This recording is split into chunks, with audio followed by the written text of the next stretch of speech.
because both teams, like you said, play the same style on the defensive end. They also know what works well against that defense. See what kind of tricks they can pull off in this one. Should be a great one. Tons of help side defense. There's going to be some open three-point shots, and I don't expect any of those lulls that Wade Taylor mentioned.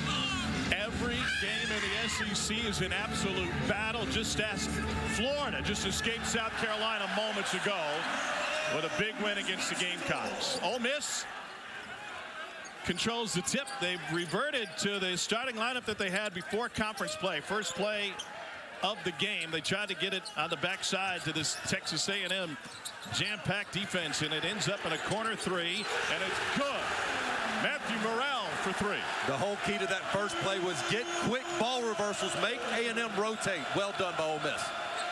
Taylor gets turned away by Malik Dia, and we've got a jump ball.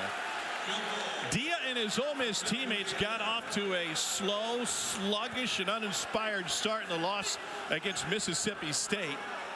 They were down 8 immediately, and Dia drew the ire of his head coach with his lack of effort, especially on the glass. Here's Zurich Phelps for three. And an offensive rebound. That is page 1 of the A&M playbook. They lead the nation at 43% of their misses end up back in their hands. They don't take great shots, but that's okay when you get 2 chances more times than not, the way they crash that glass.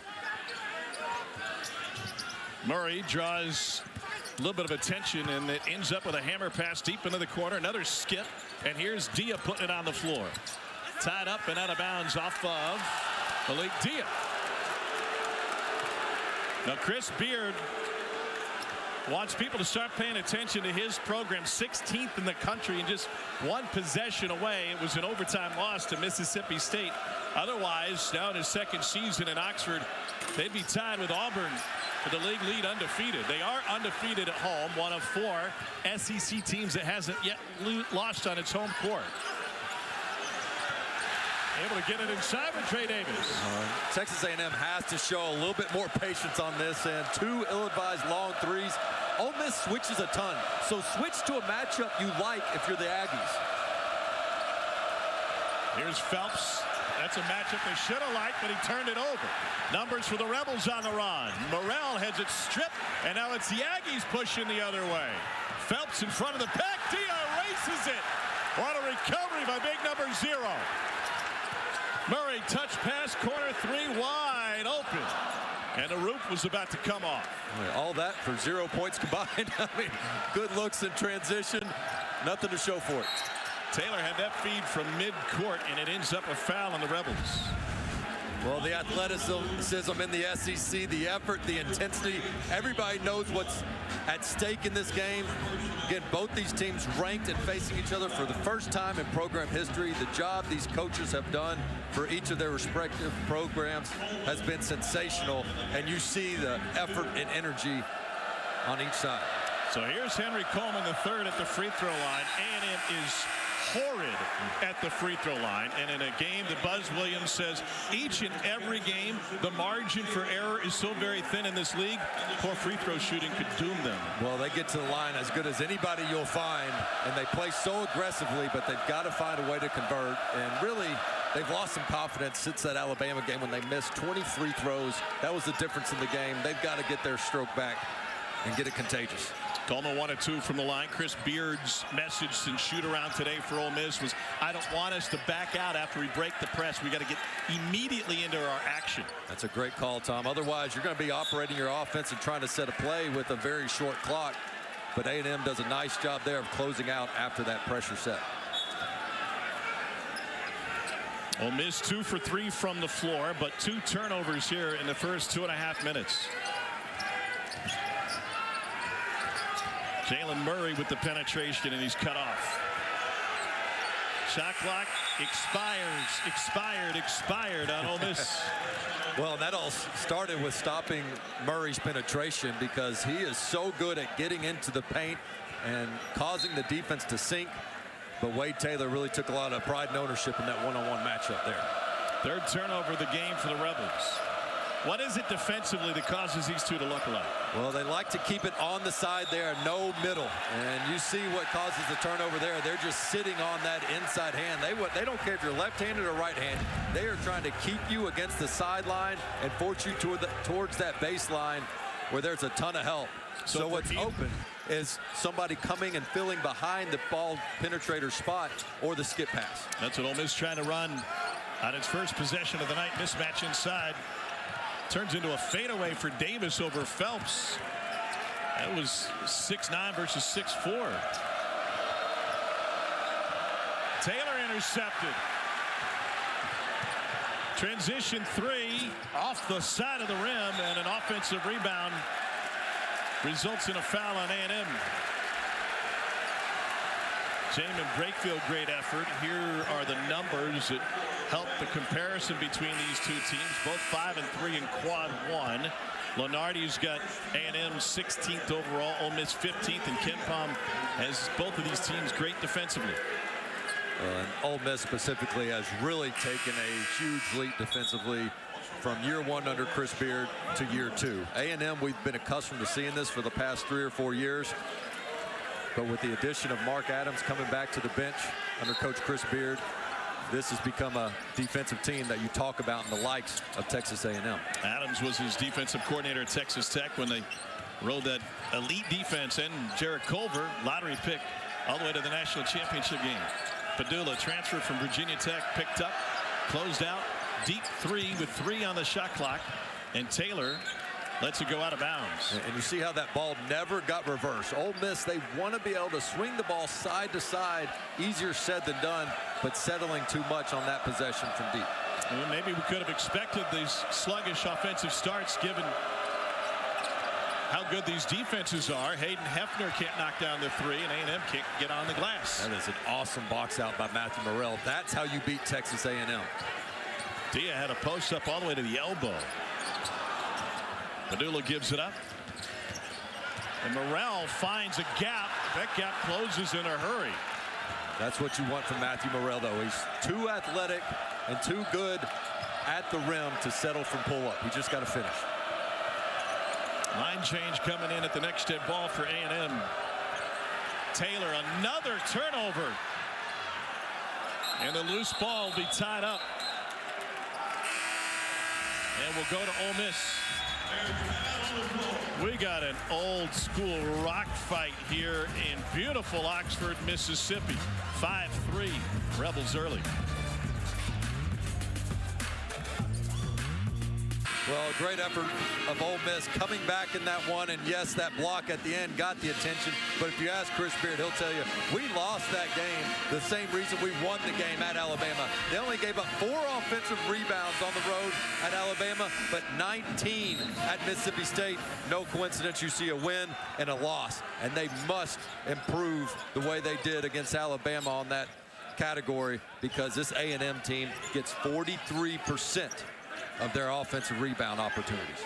Well, highs and lows between the 2 games in just 1 week span. It's something everybody in the SEC is experiencing in this historically great season for the league. Shot clock is at 5. Here's Barnes with 2 on the shot clock. Every possession has run late for Ole Miss. And the ball's sticking at the top of the key. Even though it's late in the clock, swing it side to side and see if you can't get a better look than settling from 25 feet. And Zerg Phelps now starting the offense with Wade Taylor waiting in the corner. Here's Phelps off the curl. And a rejection. Man, they are letting them go. There are hockey games with less contact. What a challenge by Barnes. And this is intentional by Ole Miss. You want to send him towards the sideline where the help is coming. Dia is overplaying that side because he trusts his teammate. Came over a little bit late, but it came over athletically. And Payne, who has been red hot over the past few games, says, man, that's the toughest look I've had in SEC play. 20 of 24. Beautiful move by Phelps to fake the out and then duck back in. This is the most physical league in college basketball by far. And we've seen evidence of that already here in the first 5.5 minutes. Lob flush and a hammer delivered by Malik Dia. And that's That's how you break that press. As soon as you break it, you must attack. Phelps with the spin, hangs, hits. What a move. He was looking to pass and then throw it in, and we've got a whistle by Don Daly after the play. And an injury for Ole Miss. And this is how you break the press right here. You do not settle, and Murray does a great job getting to the paint. And then after that, though, Matthew Morrell got hit by his own person as he was backpedaling on defense and might have got his ankle stepped on. He was grimacing. John Raymond, the head athletic trainer for Ole Miss, will just walk Morrell off the floor and back to the home locker room here at the Pavilion. That is a big loss for a guy who's played more games than any other Ole Miss Rebel in history. Padula off the mark. We're locked at 7 early on. Annie Obaseki gets turned around.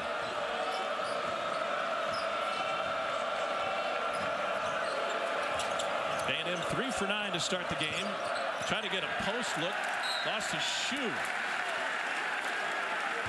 Pharrell Payne's going to take the bunny back around the tree before he does it again. 5th turnover of the game for Texas A&M. Where were you when I was rocking the Velcro for way too long? And there's nothing wrong with Velcro. I feel cheated. Mom and Dad owe me an explanation. Yep. Take the bunny around, loop, swoop, and through. Go ahead and double knot that bad boy. Payne's been a nice addition to this A&M roster. Came over from Minnesota.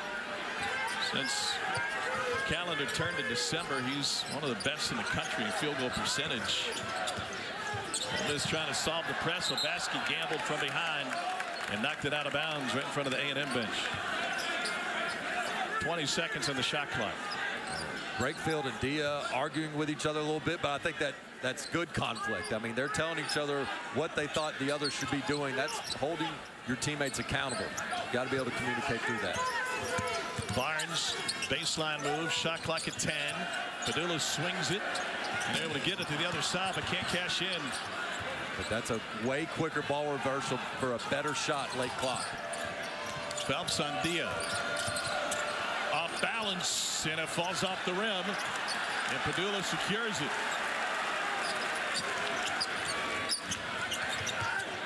A runner off the glass and in for Jamin Brakefield. He is so good with that right hand around the basket. Naturally, he is right-handed. Switched to his left after a middle school injury, and that's where he shoots his jumpers. But around the basket, he goes back to that natural hand. Obaseki fade away. He was a key to A&M's late season surge last year after starting against Ole Miss. Phelps' shot is short. These teams met 3 times last year. Transition 3 is good. Jalen Murray feeling it, and Ole Miss is up by 5.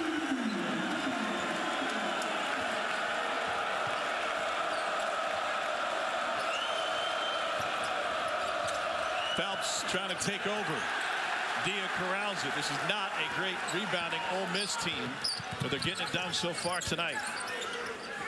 Swing from Padula. Brakefield gives it up. Back to Padula. He was Virginia Tech's leading scorer last year, and he cashes in for a triple. 8-point Ole Miss advantage, and the Aggies have missed their last 4, allowing this 8-0 run. Timeout for Buzz Williams and Texas A&M. Well, Chris Beard wanted his team to share the ball with quick ball reversals, and this first one's just too easy in transition. But then as they get into the half court, it is quick ball reversals, pump fake, get them in there. 5 assists on 6 made field goals. Rebels hot early. Number 2, Duke, being Winston-Salem to take on a Wake team that just knocked off North Carolina at home. And oh, by the way, it keeps on coming. Big 12 showdown, Houston and KU, and then Tennessee and Auburn. Well, Saturday that is. You mentioned Wake Forest, quietly one of the hotter teams right now, especially in the ACC. Huge opportunity against Duke. Here's Hayden Hefner for 3.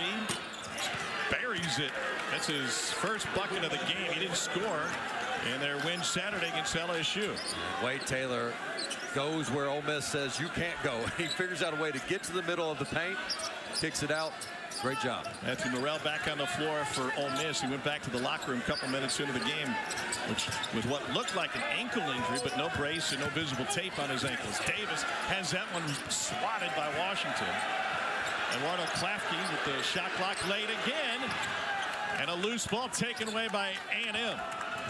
Every Ole Miss possession is coming down to the wire. Fourth turnover for the Rebels. Solomon Washington trying to pass it inside, and the help defense results in a foul. Going to go back to that Wade Taylor penetration. Again, Ole Miss wants to send you to the sideline, but he takes advantage of the slower defender, says, I'm going to get middle. That's not where Ole Miss help in rotations are expecting the ball handler to go. So when he does get there, it's a breakdown. Nice corner three by Hefner. Here's Hefner again. Tried to skip it out front. Morrell knocked that one over to the A&M bench. 17 on the shot clock for A&M. What is working for the Aggies offensively tonight? Well, I think if they have more patience on the offensive end, when they've turned it over, when they've taken quick, unpredictable shots, they don't give themselves a good enough chance on their offensive rebound. It's got to start with the shot selection and patience. Here's Obaseki, went around Padula, who ends up with the takeaway. And that's a no-pass offense possession, right? I mean, you just come down and dribble to the side and go 1-on-5. That's not going to get you the look you want. Murray drives and dishes. Here's Padula. Got it! Couple of big threes for Sean Padula. Part of a Virginia Tech team that won the ACC tournament his freshman year, and he has developed into an all-around player under Chris Beard. Obaseki launches the three. Once again, one pass or less. Yeah, and I think Obaseki is really trying to find that rhythm he had last March, where he was playing like one of the best guards in the SEC, but you do that on the road, two poor decisions back to back. He went for a career high 25 against Ole Miss in a matchup late last year, and an Ole Miss turnover. We'll give it back to A&M. Turnover number 5 for the Rebels.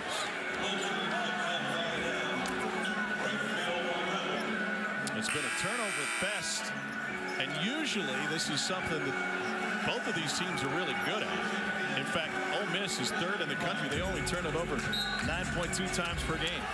The problem is they're playing themselves on the defensive end, where both teams force a ton of turnovers. It's going to be hard to keep that low average against these feisty defenses.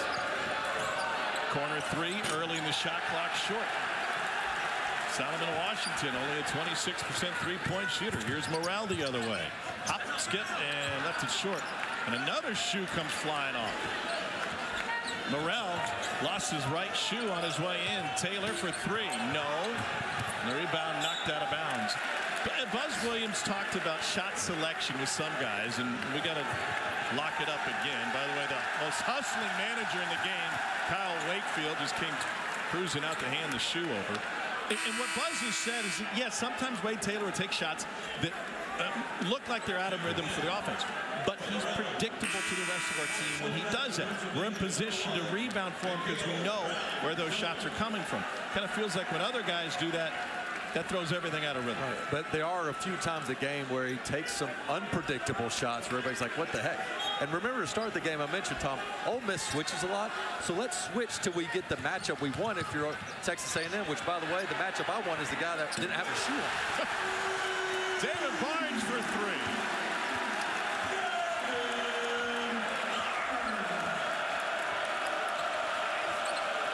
Rebels have already hit 5 threes in this game. They average 9 makes from deep per game. Wiltshire contested jumper. He's one of the best three-point shooters nobody is talking about. This guy, 58 of his 61 attempts have been from beyond the arc. That is what he does. Ole Miss really wants to hit the middle of the zone. It's kind of a switching man-to-man, looks like a zone.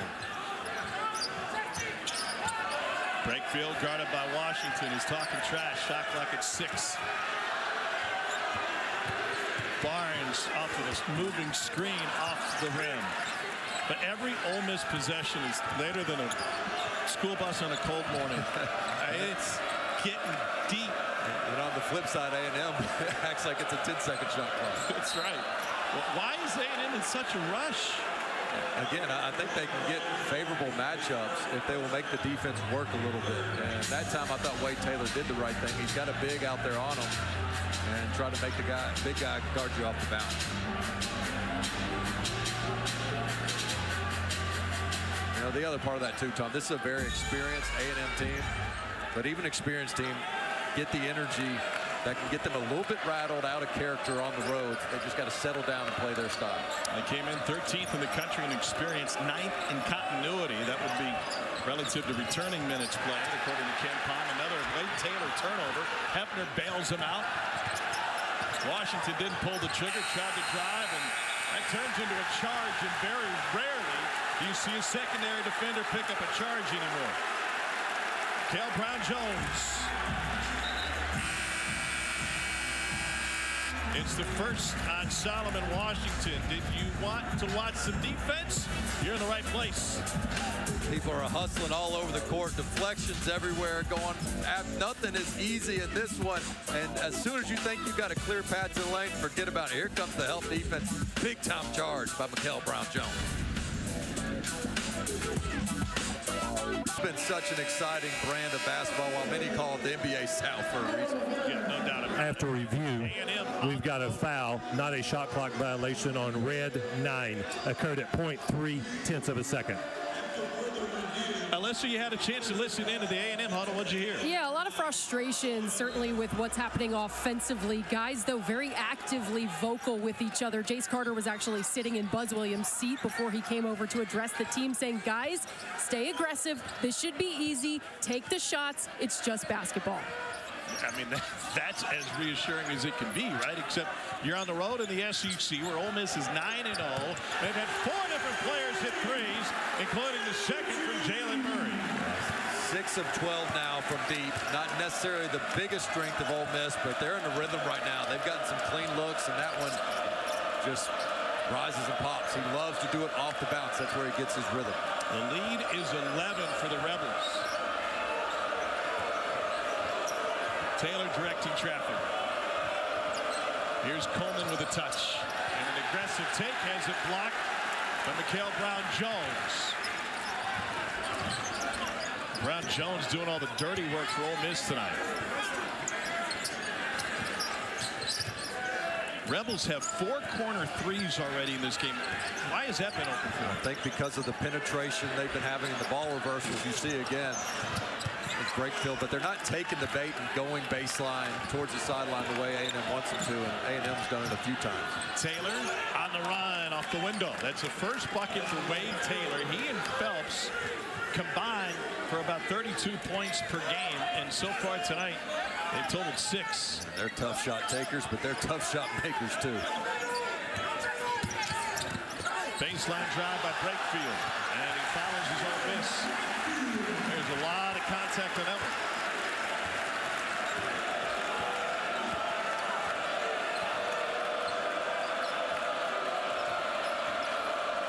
Taylor is 1 for 4 from the floor, 0 for 2 from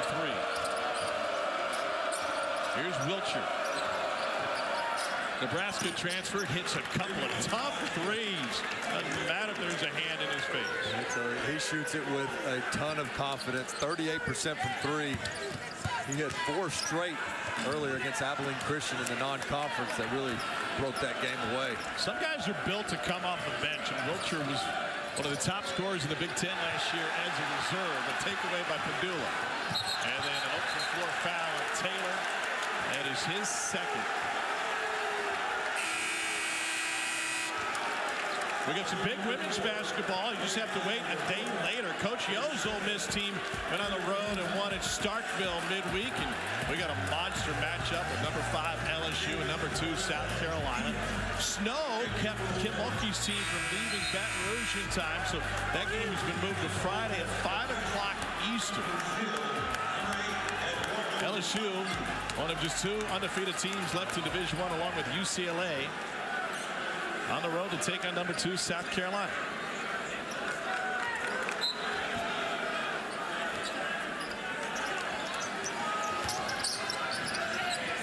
Here's Murray.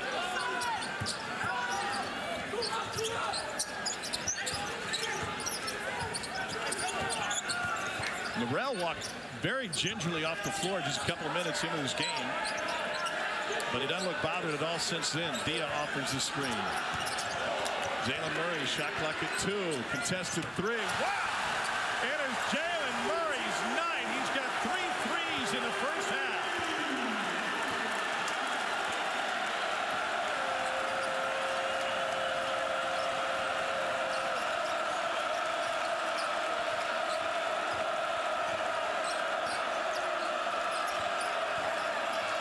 Back to Wilcher from Garcia. Ball never got moved.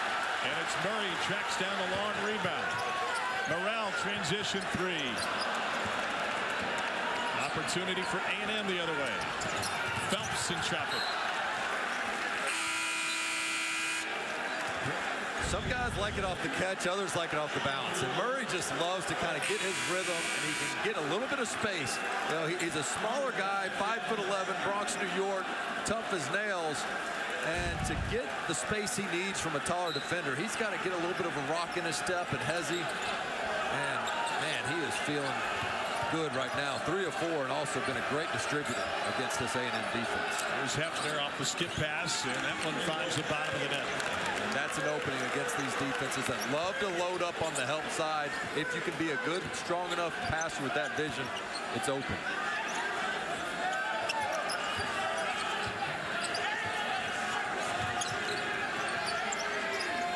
Lafke seeing some extended run here in the first half for Ole Miss. Dia's been quiet. He only has 1 bucket. Morrell, once again, with 5 on the shot clock. You've got to be a confident team to let the shot clock get that late and still cash in. They practice a lot of mid-ranges, and they'll take some contested sort of fadeaway mid-ranges where the Rebels were very comfortable in that spot.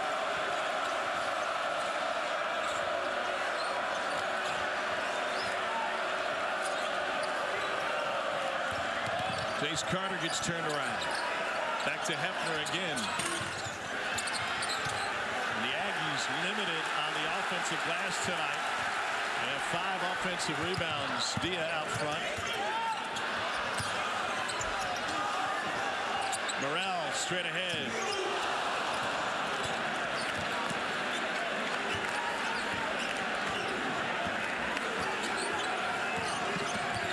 Phelps. Got it. Zerk Phelps has found playing time tough to come by tonight. But 6 points on 9 shots. Does such a good job getting into the paint. Doesn't always go right at the rim, but stops about 3-4 feet short. Good little floater. Padula with the ball fake. Dia gets cut off. Shot clock at 6. Over the backboard. And out of bounds to A&M. 31-23. Rebels in control here in the first half in Oxford.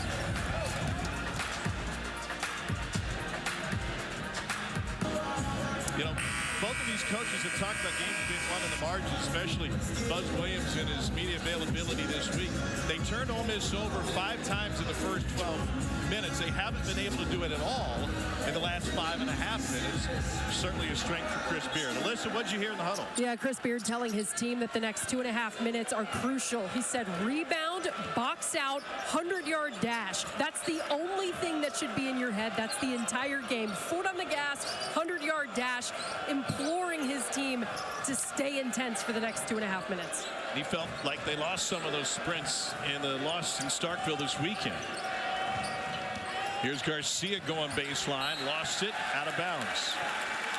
And that effort he's talking about, we're going to look at Claffey, 8 white. He's going to guard the post. He's giving up 60 pounds. Come over, help defense, and then he's going to get back to his man, and he's going to box out like crazy and win this 50-50 ball. That's the effort that won them the game on the road at Alabama. That's what they were missing on the road at Mississippi State.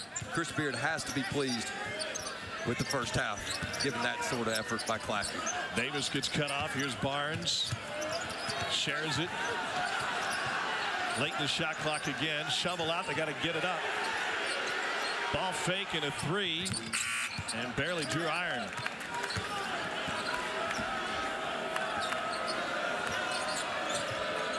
So Phelps and Taylor haven't been on the floor at the same time a ton so far tonight. But this is Jace Carter for 3. I think he needed to see one go in. He can really help this team. He averaged 16 a couple of years back at Illinois Chicago. Hadn't been a double-digit scorer for them, but can really take some pressure off the other guards.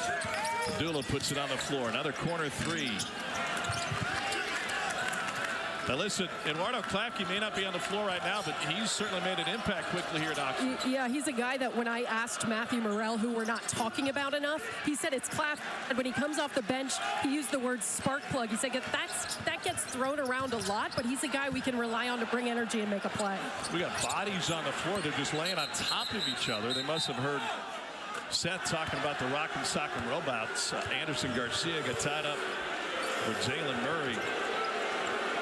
There's Klafke, who came here from NBA Academy in Latin America. He was an early enrollee last spring. His dad was on the Brazilian national team, played in the Olympics in '96. And in today's college environment where you got fifth-year guys, transfer portal, everybody's getting old, to be a freshman at 6'5", 195, getting the minutes and in the rotation, it's not just because he's a shooter, it's the defensive and attention to detail effort that we saw. And right now, Ole Miss has to try to close this thing out, as A&M hasn't played pretty, but they've hung right in there, only down 5. If they can keep it here, I think Buzz Williams will be pretty happy. Seth, as I mentioned, said this would be a heavyweight fight. Here's Padula off the glass. There are more fouls called in SEC games than any other league in America, and that number only goes up in the NCAA tournament. It is as physical as it come. Ole Miss shows what looked like a zone for a minute. Now they fall back into man. About a 4.5-second difference shot in game clock. Phelps keeps it off balance, falls off. Garcia is there. He was an offensive rebound machine last year, but he can't hit the putback. And the rebound ends up in Barnes' hands on the floor. 5.1 remaining in the first half.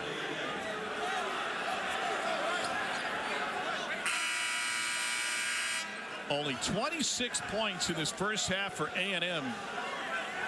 It's the best offensive effort for Ole Miss in a half so far this season. Situational substitution. Buzz Williams never wastes a possession or an opportunity.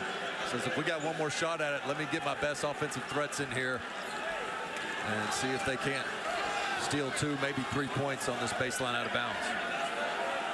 Wade Taylor, their best scorer, will inbound it, and Phelps is waiting in the paint. Chris Beard got a look at it. Let's talk about this one. Ole Miss up by 7, 5 seconds to go in the half.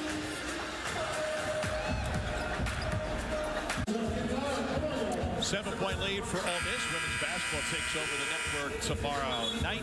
We got Georgia A-Mart leading number 11 Kentucky against Texas A&M. 7 Eastern, 6 Central. We got a standalone game because Texas and Tennessee have moved. That LSU game with South Carolina is now Friday afternoon. Tom, one unique thing Buzz Williams does is number 10, C.J. Wilcher. Anytime there's a dead ball situation for an offensive play, they will put him in the game, whether it's timeout or dead ball, and run a play for him. The whole team understands it. Best three-point shooter. See if they can get him a look. There he is, up the curl, picked up by Morrell. They still get it to him, off balance, but he stepped on the sideline. And 4.4 seconds remaining. Turnover number 10 in this first half for A&M. They average just 9 turnovers a game. A&M wins games, not just with their defense, but the turnover margin and the offensive rebounds. So far, Ole Miss has done a terrific job taking away those strengths. Padula will handle the inbounds pass and see how quickly he wants to push it. He's got Carter in front of him. Into Carter, looking for Brakefield. He'll take it himself. And a little contact, but no whistle. And that's how the first half will come to an end. Neither team over 40% from the floor. But Ole Miss on the season is 10-0 when leading at the half. They have yet to lose a game at home. 9-0. They got 9 assists on 13 made baskets. And here's the thing, even when they weren't sharing the basketball, they had to do it off the bounce. Juju Murray was just in fuego. This is too easy in transition, letting him just walk into one. But late shot clock situations, he just rises and pops, has a great elevation, and he is a streaky shooter, but once he starts seeing one go in, he gets a big rim after that. Well, it was a game of runs through the first half for Ole Miss. When they were hot, they were sizzling. 7 of 21 from deep. Phelps and Taylor have combined for just 8 points. Malik Dia off balance gets his second bucket of the game. And looking for shots is a whole nother thing altogether. Wade Taylor gets a shot off the backboard and in. That's only his second field goal attempt over the last 10 minutes of game action. What Chris Beard told Alyssa, they've got to keep fighting and being physical, does Ole Miss. I mean, a lot of teams have been able to keep A&M in check on the offensive glass for a half, but can they do it a second half when they keep throwing blows? It's like Saquon Barkley, you know, he'll have like 20, 21 carries, and then that 22nd, 23rd, just to the house. You are such, go Birds. Such an Eagles homer. Shot clock late again. Here's Dia. Maybe got it off. Was able to find the rim, and Coleman fought for the rebound. Here's Taylor again.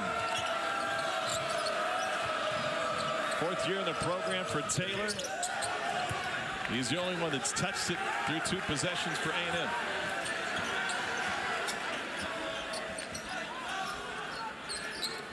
Dia was magnificent against Alabama. He had a double-double in Ole Miss's road win against the Crimson Tide. That one falls off. They held Alabama to a season low in points. And they were fantastic on the glass. Dia, that one had 19 rebounds against Bama. Taylor's short. He's taken all 3 shots this half. At some point, you got to let the game come to you a little bit. I get looking for your own. Whoa, Murray with the bullet pass, and Dia was all alone. And those are those quick rim runs. I mean, if you can make A&M be one and done on this end, finish that possession, you can get transition opportunities like that. Phelps into Padula. And now it's becoming my turn offense. Phelps is like, hey, if he's going to take it, then I got to get mine. And I think they got to get away from that. Broadcasters are the same way. Here's Murray. Felt like it was my turn to talk. Right now, they've been taking turns as Ole Miss missing easy bunnies at the rim. They've had a chance to build and make this double-digit lead, unable to capitalize. Neither team over 40% from the floor. That's off. Solomon Washington couldn't bring it down. It ends up in Phelps' hands. Had 5 on the offensive glass. Taylor, the only one who got back. That is by design. Wade Taylor has only 1 offensive rebound all season for this A&M team, which is the best offensive rebounding team in the country. Another miss. They're now 5 of 19 from deep. I think they're taking the bait a little bit. That's a shot Washington can make, but when the offense is struggling, I think you turn that one down. Dia puts it on the ground. We are just letting them play, aren't we? We had a combined, we have still to this point only 2 free throw attempts in this game. And the footwork and balance, 6'9", 250. Malik Dia able to keep his stance and get an on-balance shot. Phelps, fade away. Zurich. Phelps has 8. I like your point about Malik Dia. He was one of the highest used guys in college basketball last year at Belmont. He was 2nd in the country in shot rate. He shot 39% of the time he was on the floor. Dia gets cut off, finds Morrell in the corner, and Phelps yanks that one down. I think Chris Beard has to love the looks they're getting in the half-court set. 2 at the rim, open corner 3. Just not able to knock him down. Phelps over Padula. That was a really good box out by Ole Miss. Wade Davis decides to push. Here's that 100-meter sprint again. And Wade Taylor just rips it away. Yeah, he just doesn't take a possession off. He'll take some questionable aggressive shots, but he's an aggressive defender as well. He suffered from a hip injury, missed a couple of games. He said, I don't think it's fair to come back unless I'm 100%. He's playing like it tonight despite that turnover. Well, not too many centers in the country can take this contact, get tripped up, still gain control, not get rushed, and have that nice of a touch. Ole Miss up. The team. He looks like he's really struggling so far. Yeah, sure is. And great point there. And I also have to wonder, does Wade Taylor feel a little bit more pressure to carry the load? Say, hey, my teammate's not quite himself. I've got to score more than I normally do. And that could be the reason why he's forcing the issue maybe more than he ordinarily would. Well, Phelps is the leading scorer in SEC play at 22 points a game. That includes 34 in a comeback win at Oklahoma.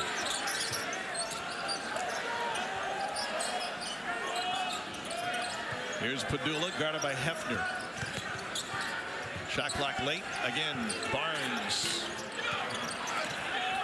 And a rebound pulled down by A&M's Pharrell Payne. Wade Taylor 2 for 7 in this game, 0 for 4 from deep.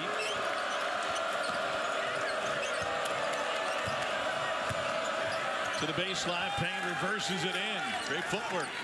And late help on that baseline, and you cannot be late with a guy that is shooting 83% from the field in SEC play. The numbers are just incredible for Payne.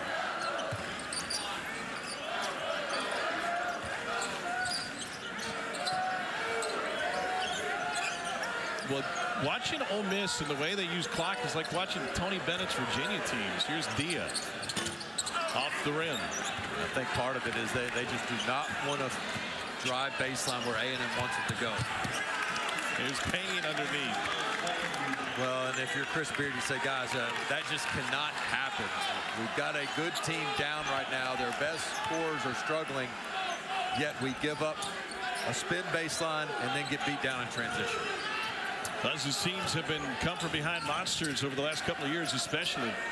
Here's Brakefield. Payne jumped out on him. Dia mid-range. Yep.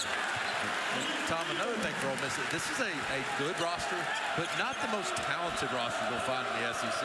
So they cannot afford to take possessions off. They've got to beat teams with their toughness and energy for all 40 minutes.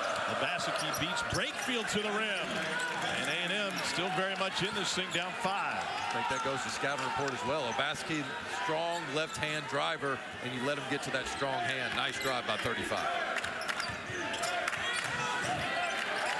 Rebels 4 for 10 from the floor in the second half.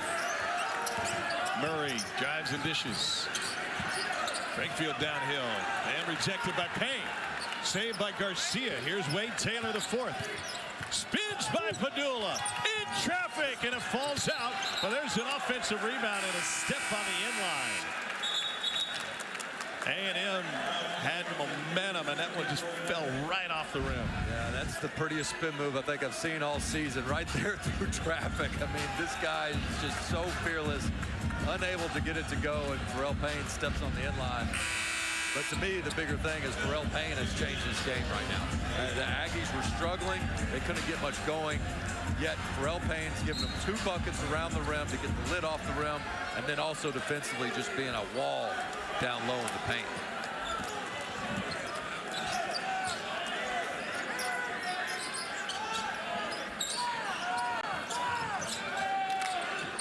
Zurich Phelps back on the floor. Skip pass, Murray. And a fight for the rebound. Garcia got his hands on another. He averaged better than 4 offensive rebounds per game last year. He's only had more than 4 or 5 times this season.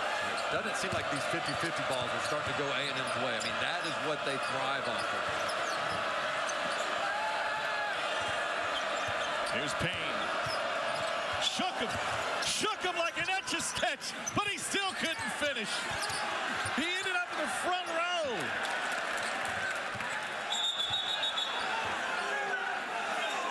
A now whistle 30 feet from the basket. Look at this move. Oh, he broke his leg. He's so concerned about that back defender. They call it the goalie defender back there, that he didn't even realize his move was plenty enough for him to get an easy 2.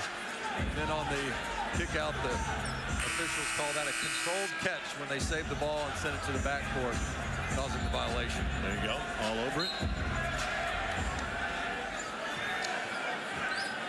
Turnover number 14. Ole Miss's attack in the second half has been all Dia all day. They got to find somebody else with D on the bench for the time being. Murray. Klafke. Shot clock at 1. Too many pump fakes. They've had a couple clean looks. Brakefield had one earlier. Oh! Phelps went behind the back, and he's going to the line. And he took a shot to the face. Zurich Phelps, transfer from SMU, who's the SEC's leading scorer in conference play, could be at the free throw line when we return, unless he's too injured to stay on the floor. The SEC is just plumb full of incredible athletes. You see the end-to-end speed by Phelps here, the change of direction, unbelievable attack of the basket. He's trying to earn it the hard way. He's going to get to the free throw line.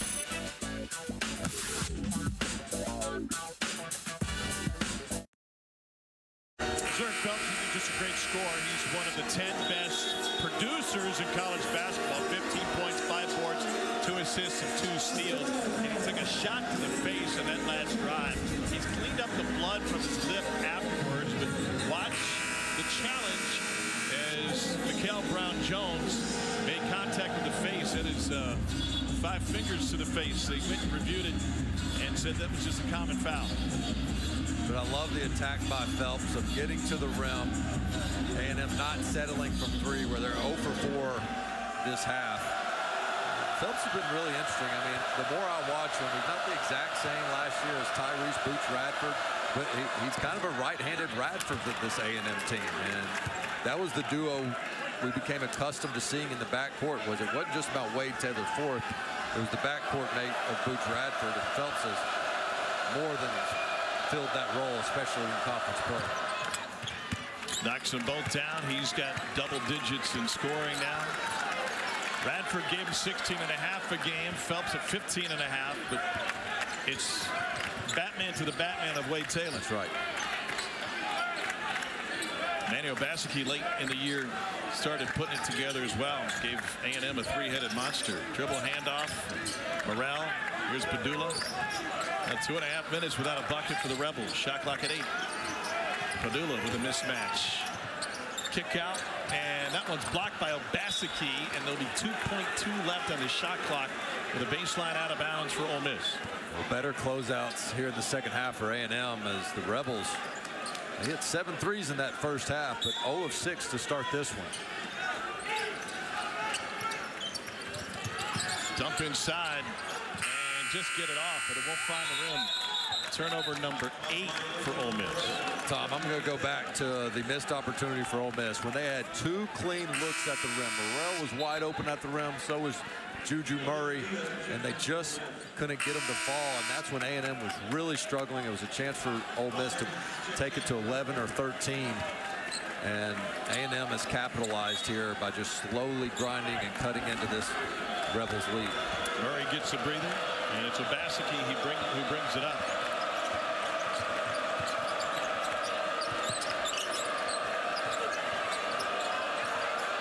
Phelps finds Payne.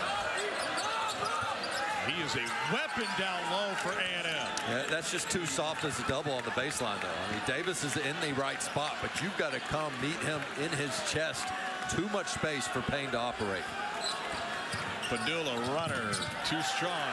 And Garcia got undercut on the rebound. They say he walked with it. Tom, take a look at this spin move by Payne. I mean, this is what Ole Miss wants him to do. They want to force him baseline, expecting to help defender, but that's just too late. That's just kind of reaching, slapping at the ball. You're talking about one of the most physical big men in the league, and Payne's just looking at that like, is that the best you got? If you're going to double team me, you better come strong, or I'm going to make you pay. Quick whistle on Solomon Washington. Pharrell Payne has turned it up over the last 8 games. His field goal percentage at 80%. He's given him 12 points a game. Since December 1st, he leads the country in field goal percentage. 83% coming into this game. Padula, the handoff, drains it. Sean Padula was recruited out of the portal from Virginia Tech, where he was their leading scorer. He said now more of a traditional point guard. But one thing for certain he told us today, I've never played defense like this. One of the best steals guy in the league. Now he's got a mismatch with Payne. And a punch in and a tie-up. It'll stay this way. Where would this Rebels team be without Padula? I think they'd be pretty good, but I don't think they're nationally ranked without this guy. I mean, he just personifies toughness and is so efficient. I mean, he doesn't look the part, and you don't say, man, that's a guy we got to stop. But the last 2 seasons, he averaged 15, 16, and then even with less shots, he's putting up 14 a game for Ole Miss. And there's a steal by Matthew Morrell and the Rebels. 7th steal of the game for Ole Miss. Here's Morrell. Here's Padula. Padula's got the headband on. He's got a nice short game. Got a little Caruso to him from A&M history. Well, he's got a heck of a shot fake, too, and he's kissed that thing off the glass twice in this one.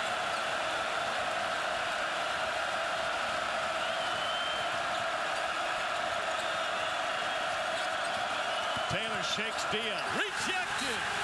Sent to the bench by Dre Davis.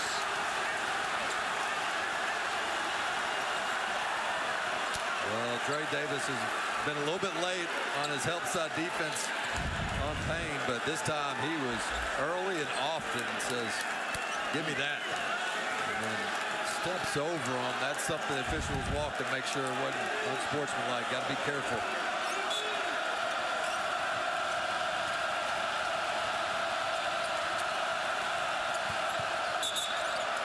And a whistle against Ole Miss. It's a first on David Barnes.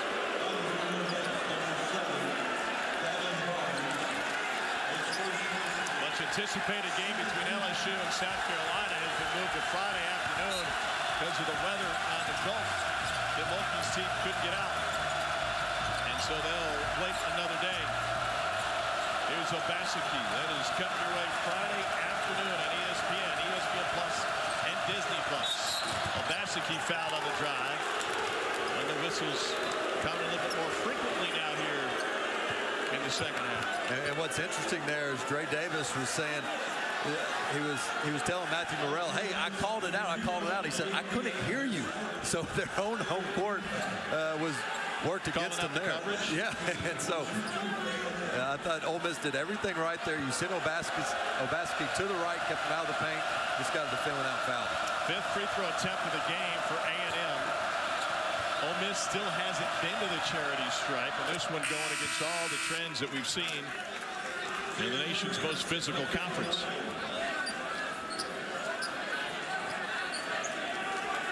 Another one coming for Obaseki. There is a theory floating around, a hypothesis that the physical play during the regular season in the SEC works against some of those same teams in the NCAA tournament when the whistles come a little bit more often, and maybe you see some officials who aren't at the same level that you see during the season.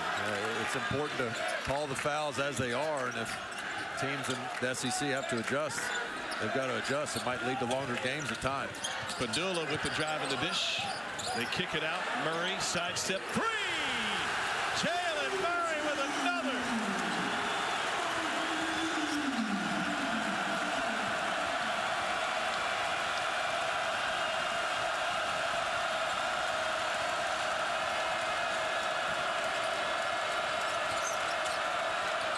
Obaseki answers right over the top of Barnes. There are a bunch of tough dudes on A&M's team that I think as the home crowd gets louder, they just can't wait to try to be the silencer. That time Obaseki steps up. A&M showing a zone look here for the first time, and they will morph that into man. Shot clock at 15. Here comes the help from Washington. The double on the baseline. He digs in to fight for it, and we got a jump ball. It'll stay this direction, but Buzz Williams applauding his team's effort on the defensive end. 4 threes for Jalen Murray tonight. Yeah, this is a great pump fake sidestep, and he's just been on fire in this one. That's what got the crowd on its feet. And then Obaseki, this is what got the crowd to silence down. Just 26% from 3, but this guy Obaseki, I'm telling you, he can be one of the elite scorers once he gets his confidence going in rhythm. He did that late in the year, averaged nearly 17 a game in the last 8 of the season. Beautiful play drawn up, but Barnes can't knock it down. That was as wide open as you'll find. Unusual. 29 of their 54 attempts in this game have been from three. Ole Miss content with taking those open looks. That was a busy move by Obaseki. He's got the last 5. Yeah. He's a rhythm guy, and if you're Ole Miss, you might have to change who's guarding 35 once he gets going a couple times. Obviously, they switch a bunch, but you got to be aware. Had a career high 25 against Ole Miss last year. These teams split their home matchups and went head-to-head. A&M knocked them off in the SEC tournament, Bridgestone Arena in Nashville. Padula, ball fake. Got it!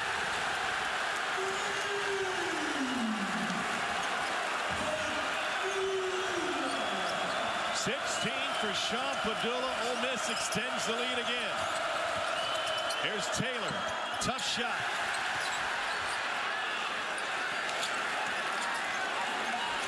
Murray now will push it across. And you get the sense it is Ole Miss threes against A&M's twos. And right now, Ole Miss continues to make timely threes to keep this lead. Taylor needs some help trying to guard Brakefield. Hefner denial, and then Taylor got a bump as he was going for the loose ball. It'll be the second on Malik Dia. Well, Obaseki is a terrific athlete, and he shows you his one-on-one skills. He loves the spin move to get back to that left hand. And then Padula, so efficient, 6 for 10. They've been on that pump fake multiple times. Says, when you gonna learn? I got 16. Get one back after dropping a game against Starkville this week. And I think both of these teams right now would tell you, hey, we're in the running to win this SEC title. You can talk about Auburn, Alabama, all you want. But right now for Ole Miss, one thing they must do is continue to keep A&M off the free throw line. Just 5 of 6 for A&M. That represents 10% of their points. On the season, they get 23% of their points from the charity stripe. That's 30th in the country. To your point about Ole Miss, he already knocked off Alabama in Tuscaloosa. Here's Obaseki, cut off, lost it. Chance for the Rebels to push 3 on 2. Jalen Murray has it rejected. Obaseki comes out with it. Aggies have been willing to push the tempo. Hefner bangs it home. Alyssa Lang, what'd you hear in the Ole Miss huddle last time? One of the things that Chris Beard was emphasizing was steals. We got to come up with more steals. They've got 7 so far on the game. It's something that the leaders are competitive with. Sean Padula has more steals than Matt Morrell. He said, I hate that about him. They both have 2 right now, though. Chris Beard wants to see more. Well, the Rebels have been able to cash in on the takeaways. Here's Dia. He's got a dozen. They've got to get him some deep post touches, if nothing else, to get to the line. They hadn't been there once, given how many three-point attempts they've had.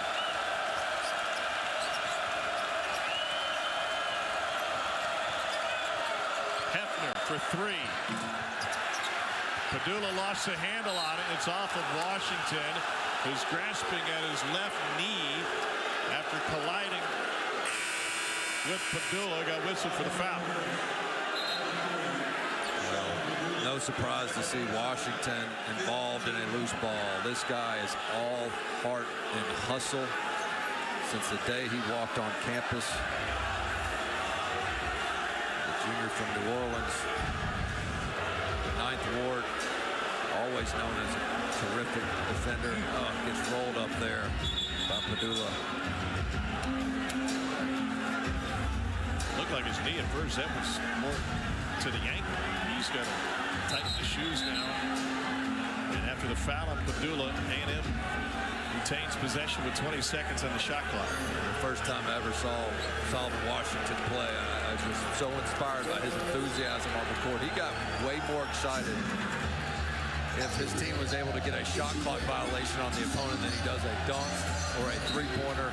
He is all about the defensive end of the court and being a team-first guy. Jared Phelps under the weather. Running the point now for A&M. Payne. Guarded by Dia. They had help for him. Garcia had Phelps for a moment. Now finds him. And Brakefield taps it out after a push down. And A&M comes out with another offensive rebound. That is their specialty. Payne had his hands on that one, but couldn't bring it home. You talk about a physical battle on the glass. Unbelievable. Skip pass, transition three. Boom! It goes home for Brakefield. Rebels lead by 7.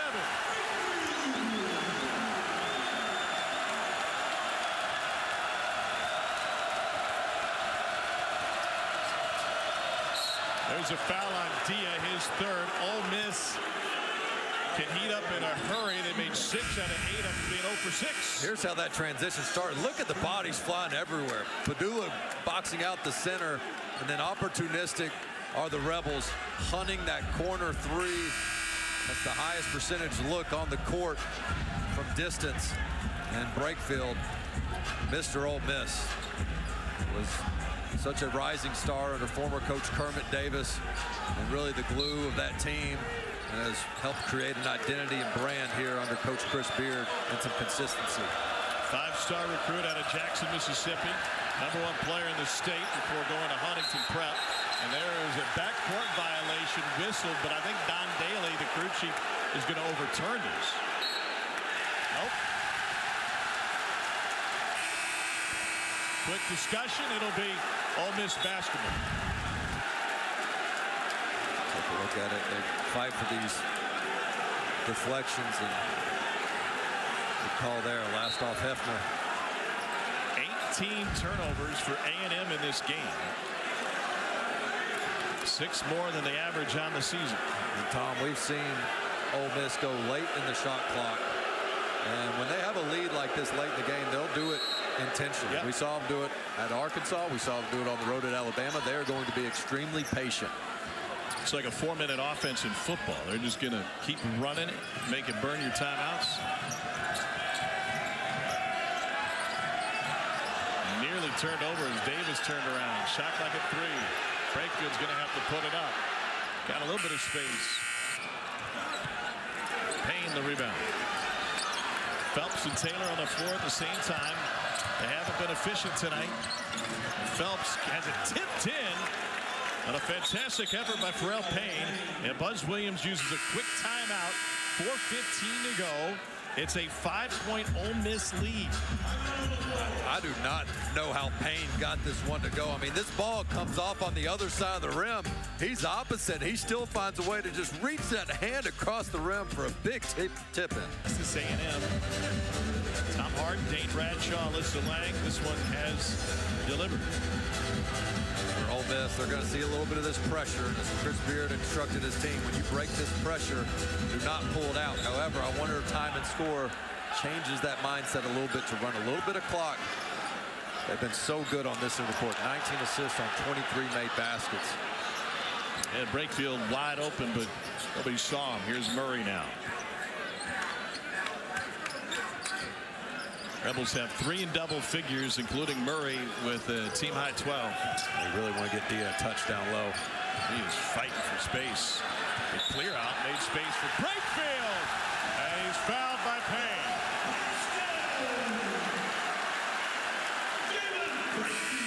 Great spacing by Malik Dia to bring his guy up. Jamin Brakefield said thank you very much. The door was open. Land Sharks by 7. On the shot, make sure you take away the left hand. On the drive, make sure you take away his right. Yet Brakefield makes you pay with both. He was a great player in Huntington Prep before going to Duke. He was a 3-time West Virginia Gatorade Player of the Year. In comparison, Andrew Wiggins and Patrick Patterson reached 2-time West Virginia Player of the Year. First free throw of the game for Ole Miss. There, perfect 1-for-1.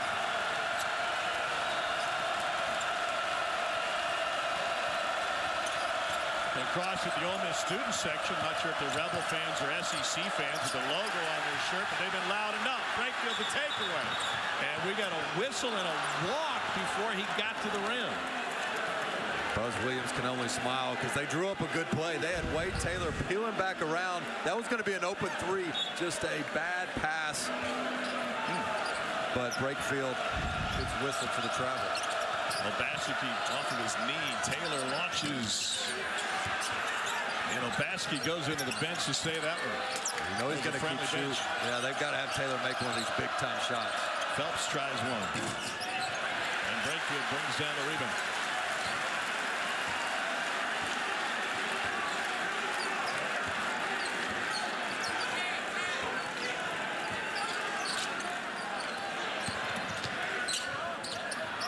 Out to Badula. 3 minutes to play in regulation. A&M started the season 4-0 against top 25 teams. The Aggies have lost their last 2. And in danger of dropping 3 in a row. They've dominated Ole Miss on the glass, but haven't been able to turn it into points. Brakefield with a flat-footed rebound that time. Great hustle by Ole Miss in transition. Everybody got back to collect that defensive board. A&M is plus 16 on the glass. The Aggies have turned it over 19 times to give those possessions back. Out to Padula. Stripped on his way in. With 6 seconds on the shot clock, Ole Miss will have a baseline out of bounds. They have one named Larry Brown, but that's not for the Hall of Fame coach who won a national title at Kansas. No, they've got his former assistant Larry Brown, who was a Texas Tech basketball staff member, won at every level. Here's Padula off the mark. So Larry Brown, just not that Larry Brown. That's right, not that Larry Brown. Showed. The one we showed, yeah. Who has coached with Coach Beard before, not currently on the staff, but certainly impactful enough to get a play named after him. It's like if somebody turns it over, we call it a Tom Hart. That's it. Payne has been a nice weapon. Washington back up top. Obaseki, another 2 to play. Contested shots almost every time for A&M, but a whistle will help him out.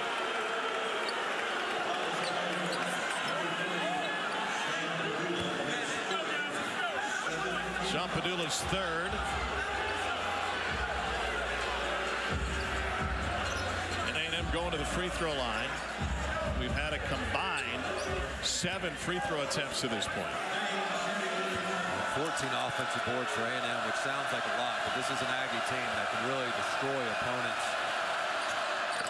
No, that's on 37 misses. Yeah, not quite the 43% percentage that they lead the nation with. Another one coming for Payne. Started his career at Minnesota, and he goes 2 for 2 from the line.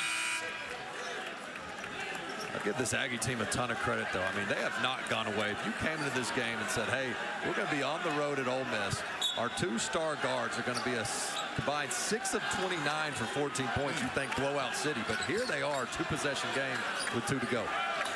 Padula finds a gap, peels away. A&M really extending the defense all the way out towards midcourt. Carter picks up Murray. Buzz shouting directions from the A&M bench right in front of us. Murray between the legs. Beautiful bounce pass. A challenge hit the rim. Washington sent it the other way. It's Aggies basketball with 1:27 to play. That starts with some great on-ball defense by Jace Carter. It is so hard to stay in front of Juju Murray, but he does a terrific job.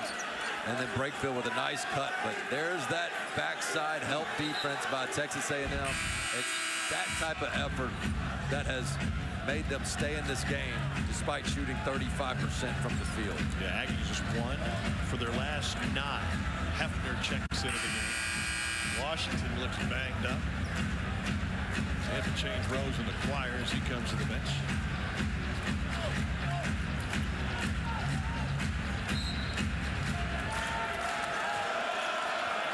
A&M 27% from 3, including 2 for 11 this half.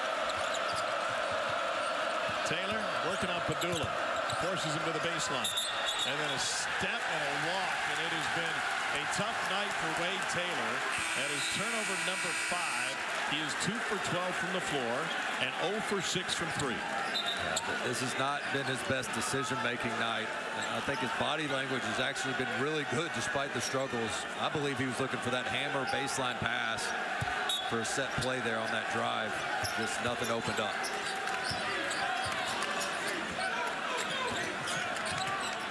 Aggies take it away.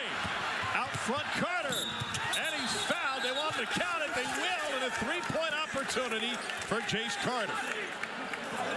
What a clutch turnover force by A&M. They have not bothered Ole Miss too much in that department. Just 11 turnovers for Ole Miss.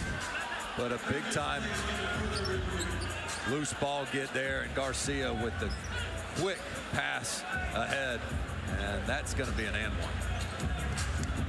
They're going to the monitor to review it.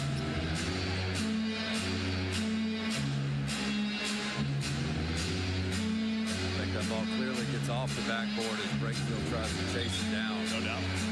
Well, now here's the challenge for Texas A&M as a team, and specifically Jace Carter. After review, confirmed 2 points, goaltending basket interference. Carter has really struggled. He's only 44% from the free throw line this season. Last year, he was nearly 20 points better. 2 years ago at Illinois Chicago, he was a 70% free throw shooter.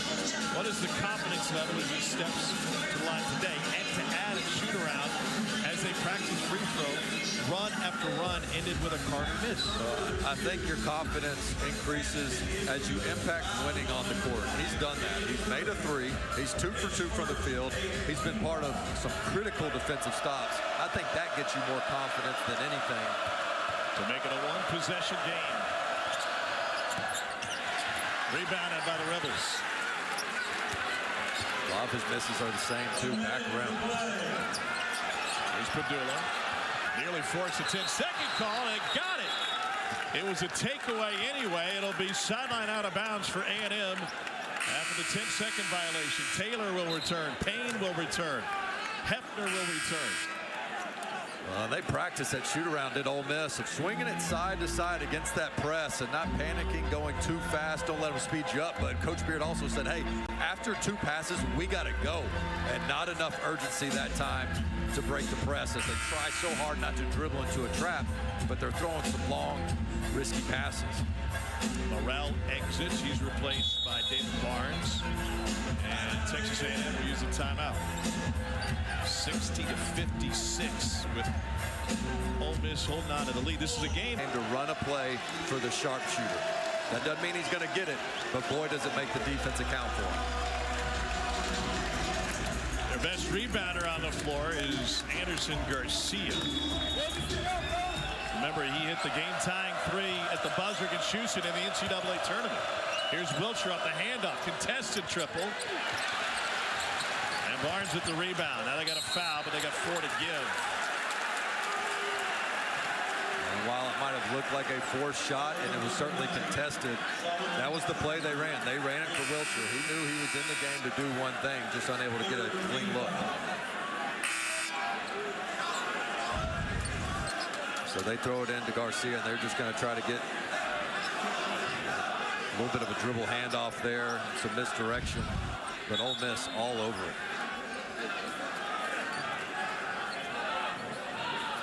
A&M sets up full court. Carter at the head. They get it into Barnes on the sideline.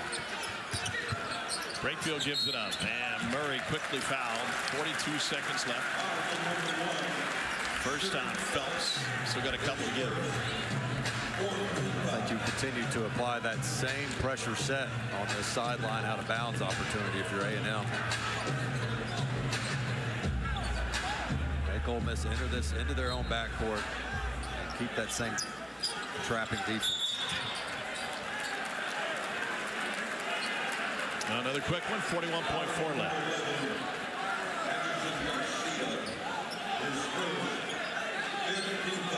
It's a 5th team foul on A&M.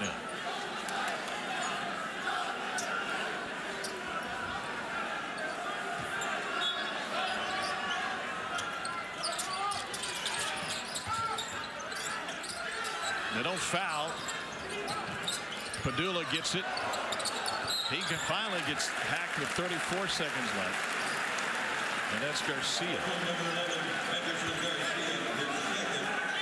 Dangerous place for Murray to get the ball over there in the corner. And David Barnes just actually with a heck of an underrated catch there, because that looked like it could have been a turnover. Still one more before they hit the bonus.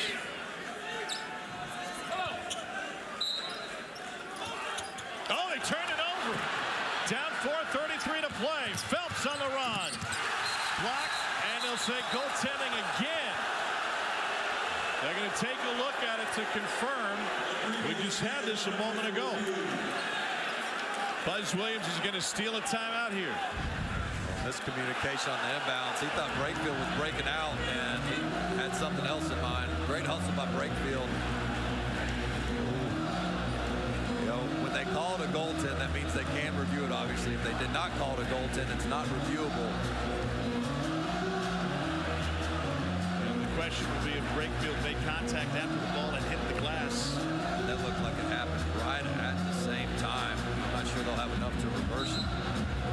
They'll count it with 29 seconds left. We've got a 2-point game. It was a wild turnover by Padula on the baseline out of bounds.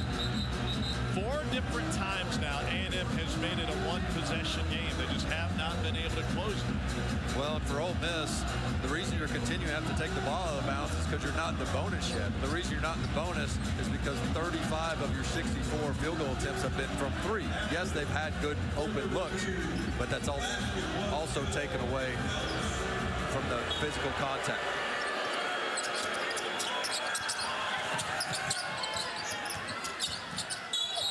A foul, and Buzz Williams thought we had a takeaway here for A&M. That'll put Ole Miss at the free throw line. It's the second free throw attempt of the game coming for the Rebels.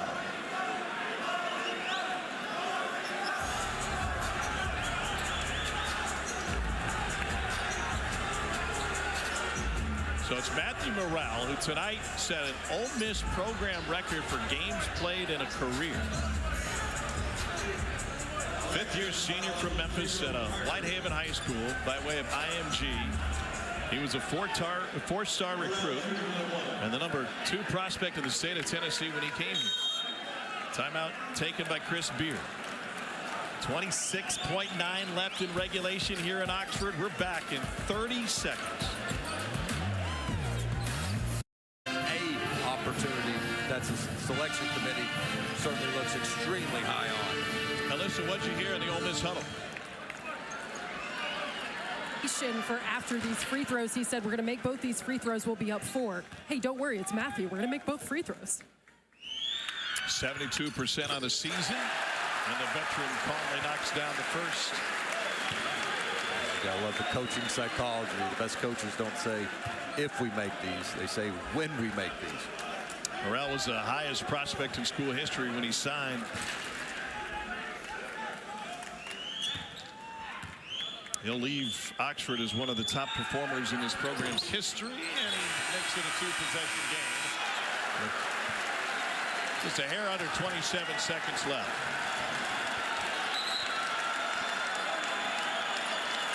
Morrell takes a seat. Davis replaces him. Offense for defense switch.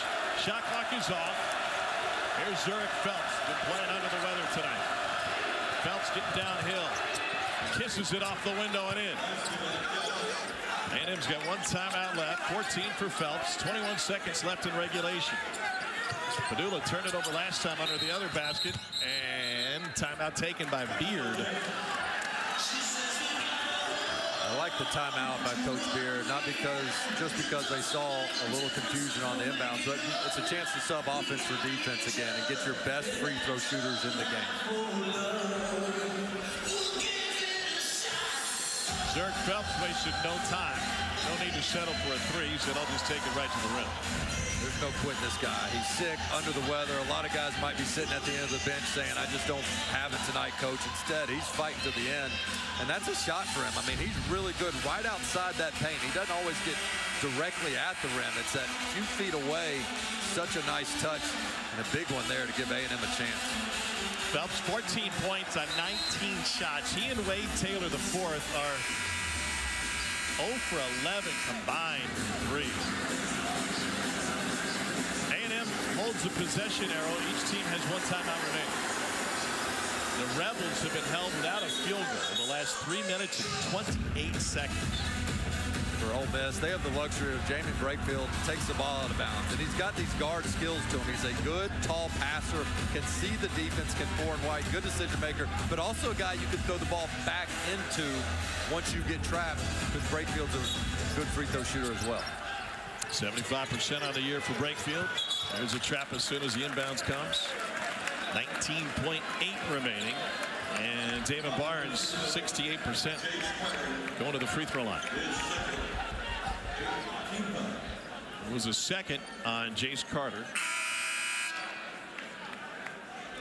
He'll exit for Obaseki. But I don't think it was just coincidence that Barnes gets open there against A&M. I think they wanted to see him get the ball. Not a horrible free throw shooter, but this is a guy that has not taken a free throw since at Arkansas, January 8th. In and out. Chance for A&M. Down 2. 16 seconds left.